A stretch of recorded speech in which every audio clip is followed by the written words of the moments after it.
श्रीराम जय राम जय जय राम। श्रीराम जय राम जय जय राम। श्रीराम जय राम जय जय राम। श्रीराम समर्थ श्रीराम। उपमे द्यावा जरी मेरू, तरी तो जड पाषाण कठोरू। तैसा नव्हे की सद्गुरु, कोमळ दिनाचा श्रीराम। श्रीमद ग्रंथराज दासबोधातील सद्गुरु स्तवन हा अतिशय सुंदर अशा प्रकारचा विषय चिंतनासाठी आपल्या समोर आहे। आणि हे चिंतन करताना अतिशय सुंदर रसभरीत आणि चांगल्या प्रकाराने जर आपण ऐकलं, श्रवण केलं, त्याचं चिंतन केलं, त्याचं मनन केलं आणि जर हे आपल्या स्वतःच्या अनुकरणामध्ये आणण्याचा प्रयत्न केला तर खऱ्या अर्थानं आपल्याला अध्यात्म, परमार्थ, आपल्या जीवनाचं सार, इति कर्तव्यता ही निश्चितपणे समजू शकेल। कारण सद्गुरु तत्व आणि सद्गुरूंच्याबद्दल अनेक ठिकाणी आपण ऐकत असतो, अनेक ठिकाणी वाचत असतो। आपण कुणालाही म्हणतो हे आमचे सद्गुरू आहेत, हे आमचे गुरु आहेत, हे आमचे मार्गदर्शक आहेत। पण गुरु, सद्गुरू, मार्गदर्शक या सगळ्या भिन्न भिन्न वेगवेगळ्या प्रकारच्या बाबी आहेत, वेगवेगळ्या प्रकारचे विषय आहेत। मार्गदर्शक तुम्हाला फक्त सांगण्याचं काम करेल, गुरु आपल्याला फक्त वाट दाखवण्याचं काम करेल। पण सद्गुरू जे आहेत हे सद्गुरू खऱ्या अर्थानं आपल्याला मोक्षपदाची प्राप्ती करून देतात। मोक्ष याचा अर्थ काय? मोक्ष याचा अर्थ की आम्ही अनेक प्रकारांनी मोक्षाबद्दलही खूप ठिकाणी वाचलेलं असतं, खूप ठिकाणी ऐकलेलं असतं। सकाळी जेव्हा हे आम्ही चिंतन ऐकतो किंवा त्याचं मनन करतो तेव्हा ते ऐकत असताना मला बरं वाटतं, कारण आम्ही त्यावेळेला खऱ्या अर्थानं मोक्षाच्या जाणीवेच्या उत्सुकतेनं आणि तेवढ्या तत्परतेनं बसलेलो असतो। मोक्ष याचा अर्थ मुक्ती, मोक्ष याचा अर्थ त्या विषयातून आपल्याला मिळत असलेली किंवा मिळावी अशी अपेक्षा असलेली जी निस्संगता आहे, ही निस्संगता खऱ्या अर्थानं आम्हाला मिळावी। निस्संगता आम्हाला कधी प्राप्त होते? आम्हाला एखाद्याबद्दल मनामध्ये तिटकारा निर्माण झाला, एखाद्या विषयाबद्दल आमच्या मनामध्ये विरक्ती निर्माण झाली। आता प्रपंचामध्ये विरक्ती निर्माण होणं हा वेगळा विषय आहे, कारण प्रपंचामध्ये नवरा बायकोचं भांडण झाल्यानंतर विरक्ती निर्माण होणं हा सगळीकडे विषय पाहायला मिळतो। पण याला विरक्ती म्हणत नाहीत, याला समर्थ म्हणतात हे वैराग्य, हे हेकाडपेचं वैराग्य आहे। म्हणजे अविचारातून निर्माण झालेलं वैराग्य आहे, अविवेकातून निर्माण झालेलं वैराग्य आहे। आणि हे अविवेकातून आणि अविचारातून निर्माण झालेलं वैराग्य, ही निस्संगता काहीही अध्यात्मासाठी कधीही उपयोगी ठरत नाही, उलट त्रासदायक ठरते।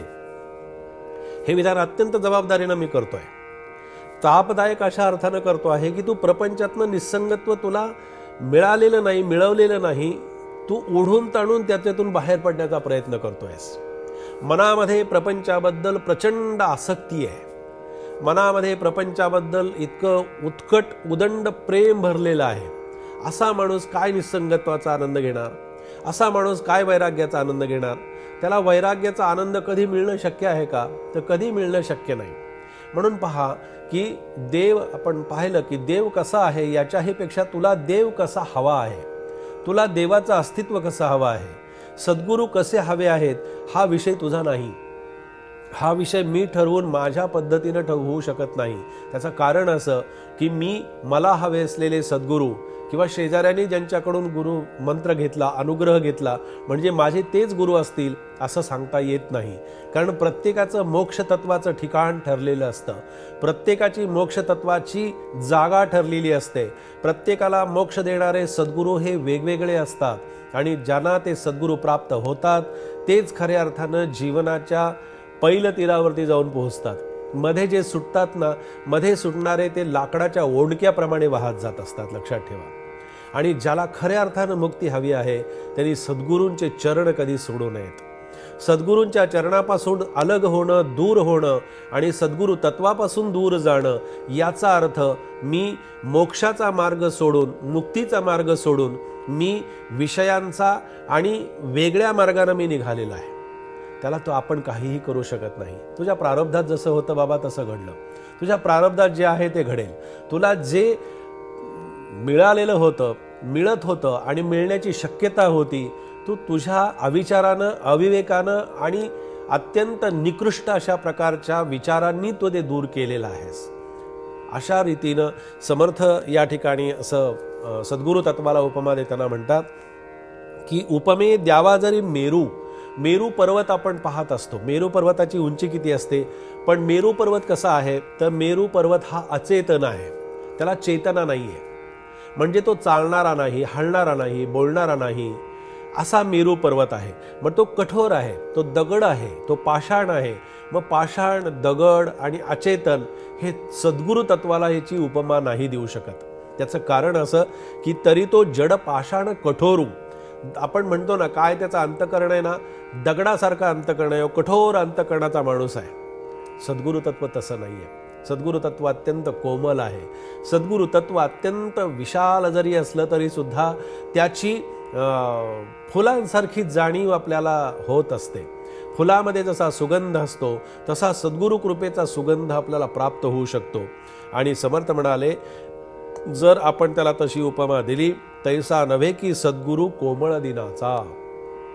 त्यांनी दिलेलं आहे वर्णन कोमळ दिनाचा. याचा अर्थ की कोमलत्व ज्याच्याजवळ आहे असा सद्गुरू आपल्याला प्राप्त झालेला असतो किंवा प्राप्त व्हावा असं वाटतं. त्या सद्गुरूंना आपण शरण जावं, त्या सद्गुरू तत्वाचे आपण पाय धरावेत आणि अशा सद्गुरू तत्वाशी एकनिष्ठ राहावं. असाच हा समर्थांचा समर्थ संदेश या चिंतनाच्या माध्यमातून आपण श्रवण केलेला आहे. जय जय रघुवीर समर्थ.